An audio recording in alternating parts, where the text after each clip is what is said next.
Explainer में आप सभी का स्वागत है।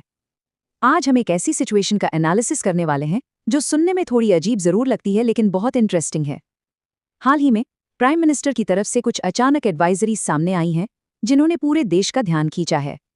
ये सिचुएशन बिल्कुल एक डोमिनो इफेक्ट की तरह है, राइट? जैसे एक पीस गिरने से सब कुछ एक के बाद एक गिरने लगता है। इकोनॉमी में भी बिल्कुल वैसा ही होता है।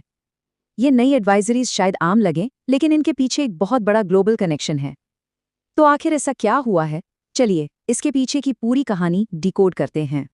Okay, let's dive straight into this. अचानक से देश में वर्क फ्रॉम होम करने की बात क्यों हो रही है? फॉरेन ट्रिप्स यानी विदेश यात्राओं को डिले करने की सलाह क्यों दी जा रही है? और तो और शादियों के इस सीजन में भी गोल्ड खरीदने से बचने को क्यों कहा जा रहा है? अब देखिए, ये तीनों बातें बिल्कुल अलग अलग लगती है ना? एक तरफ ऑफिस का काम, दूसरी तरफ छुट्टियां और तीसरी तरफ इन्वेस्टमेंट। लेकिन सच मानिए, इन तीनों सवालों के तार एक ही जगह जाकर जुड़ते हैं। इन सब अलग अलग लगने वाली रिक्वेस्ट के पीछे का असली कारण एक ही है। सेक्शन 1, असली कारण, तेल और dollar. No, what's really interesting is the core trigger. हुआ क्या है कि यूएस और ईरान के बीच काफी टेंशन बढ़ गई है और स्ट्रेट ऑफ हॉर्मुज, जो कि दुनिया का एक बहुत बड़ा ऑयल ट्रेड रूट है, वहां रिस्क काफी हाई हो गया है। इस ग्लोबल टेंशन का नतीजा क्या हुआ? क्रूड ऑयल यानी कच्चे तेल के प्राइसेस $70 से बहुत तेजी से स्पाइक करके सीधे $100 के भी ऊपर चले गए हैं। ये एक बहुत बड़ा और वायलेंट जंप है। अब तेल के दाम बढ़ना इतनी बड़ी प्रॉब्लम क्यों बन गई? यहीं पर देश की इकोनॉमी की सबसे बड़ी वल्नरेबिलिटी यानी कमजोरी सामने आती है। देखिए, देश अपनी जरूरत का लगभग 90% क्रूड ऑयल बाहर से इंपोर्ट करता है यानी खरीदता है। देश में सिर्फ 10% तेल ही प्रोड्यूस होता है। और सबसे कैच वाली बात यह है कि जब ये 90% तेल खरीदा जाता है तो इसका बिल लोकल करेंसी में नहीं बल्कि यूएस डॉलर्स में चुकाना पड़ता है। तेल महंगा होने का सीधा मतलब है अब उसी सेम क्वांटिटी के तेल के लिए हमें बहुत सारे एक्स्ट्रा डॉलर्स खर्च करने पड़ेंगे। So the crucial point is, in dollars के बाहर जाने का सीधा और भारी असर लोकल करेंसी पर पड़ता है। सेक्शन 2, रुपये पर बढ़ता दबाव। इसको एक सिंपल हाउसहोल्ड बजट या घर के खर्च वाले एग्जाम्पल से समझते हैं। मान लीजिए, पहले $1 की कीमत 90 रुपए थी।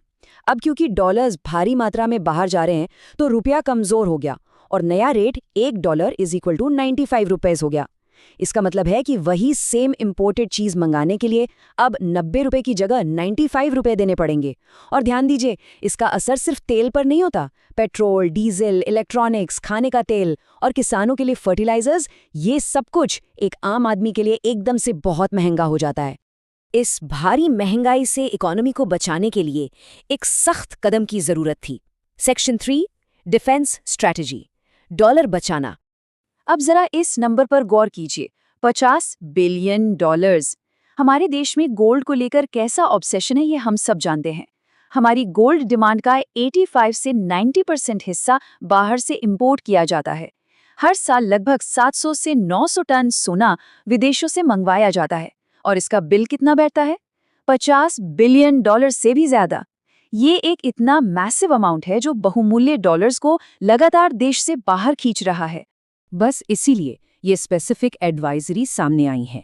गवर्नमेंट की तरफ से रिक्वेस्ट की गई है कि शादियों के लिए या किसी भी और वजह से एक पूरे साल के लिए गोल्ड खरीदने से बचा जाए।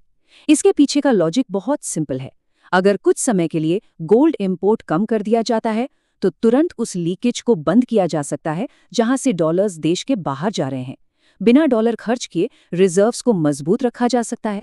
लेकिन पहाड़ जैसी प्रॉब्लम सिर्फ गोल्ड की नहीं है। एक शॉकिंग रियलिटी और है। 1000 करोड़ रुपए का रोजाना नुकसान।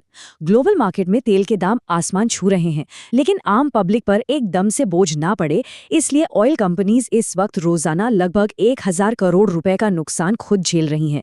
वो फ्यूल प्राइसेस नहीं बढ़ा रही ताकि जनता को तुरंत झटका ना लगे। लेकिन ऑब्वियसली कोई भी कंपनी ये मैसिव लॉस हमेशा के लिए तो नहीं उठा सकती, right? And this brilliantly illustrates the whole point कि वर्क फ्रॉम होम की एडवाइजरी सिर्फ आराम या कन्वीनियंस के लिए नहीं है। अगर मेट्रो यूज की जाए, कारपूल किया जाए और वर्क फ्रॉम होम की वजह से लाखों लोग रोजाना का ट्रैवल नहीं करेंगे तो सोचिए कितना पेट्रोल और डीजल बचेगा। तेल कम जलेगा तो देश को बाहर से तेल कम इंपोर्ट करना पड़ेगा और इनडायरेक्टली हमारे बहुमूल्य डॉलर्स बचेंगे। ये एक बहुत ही डायरेक्ट और क्रिटिकल ऑयल सेविंग स्ट्रैटेजी है। और अब बात करते हैं उस तीसरी एडवाइजरी की, फॉरेन ट्रिप्स को डिले करना। जब हम इंटरनेशनल वेकेशन पर जाते हैं तो काफी सारा पैसा बाहर खर्च होता है, इंटरनेशनल फ्लाइट्स की टिकट्स, विदेशी होटल्स की बुकिंग्स और विदेशों में की गई शॉपिंग, ये सब असल में हिडन फॉरेक्स ड्रेन्स हैं। ये चुपके से कीमती फॉरेन करेंसी को देश से बाहर भेज देते हैं। इसलिए इन छुट्टियों को टाल देना इमीडिएट डॉलर आउटफ्लो को रोकने में बहुत बड़ी मदद करता है। Let's move to the next part and see how this builds up. Section 4 market signals और इन्वेस्टर्स का नजरिया। अगर इस पूरी सिचुएशन का मार्केट पर असर देखें तो इसे सिंपल तरीके से डिवाइड किया जा सकता है। कुछ इंडस्ट्रीज पर बहुत ज्यादा दबाव पड़ने वाला है, एविएशन यानी एयरलाइंस क्योंकि फ्यूल महंगा है, ज्वेलरी क्योंकि गोल्ड इंपोर्ट कम होने की बात है, और लग्जरी बिजनेस भारी प्रेशर में आ सकते हैं। वहीं दूसरी तरफ उन सेक्टर्स पर बहुत बड़ा फोकस आएगा जो देश को आत्मनिर्भर बनाते हैं, जैसे कि रिन्यूएबल एनर्जी, इलेक्ट्रिक व्हीकल्स यानी ईवीज जिससे तेल पर डिपेंडेंस कम हो, और रेलवेज तथा डोमेस्टिक मैन्युफैक्चरिंग। ये सेक्टर्स आने वाले समय में काफी गेन कर सकते हैं। हाँ, आगे बढ़ने से पहले एक बात स्पष्ट कर दें, इस एक्सप्लेनर में जो भी मार्केट ट्रेंड्स और मैक्रो इकोनॉमिक नंबर्स डिस्कस हुए हैं वो सिर्फ एजुकेशनल पर्पस के लिए हैं। ये किसी भी तरह की कोई फाइनेंशियल या इन्वेस्टमेंट एडवाइस नहीं है। हम यहाँ सिर्फ सोर्स मटेरियल के डेटा को बिल्कुल न्यूट्रल तरीके से एनालाइज कर रहे हैं। तो फाइनली इस पूरी डीप डाइव के बाद एक बहुत बड़ा सवाल खड़ा होता है, वर्क फ्रॉम होम, विदेश यात्रा टालना और गोल्ड न खरीदना, ये सब अभी एक टेम्परेरी बैंडेड की तरह लगता है। लेकिन क्या ये ग्लोबल प्रेशर्स और मजबूरियां फाइनली देश को तेजी से एक परमानेंट और स्थायी आत्मनिर्भरता की ओर ले जा सकती हैं? क्या सच में फ्यूचर में हम इतने सेल्फ रिलायंट हो पाएंगे कि बाहर से इतना कुछ इंपोर्ट करने की जरूरत ही ना पड़े? ये एक ऐसा पॉइंट है जिस पर हम सबको सोचना चाहिए। आज के इस एक्सप्लेनर में बस इतना ही। जुड़ने के लिए शुक्रिया। सीखते रहिए और समझते रहिए।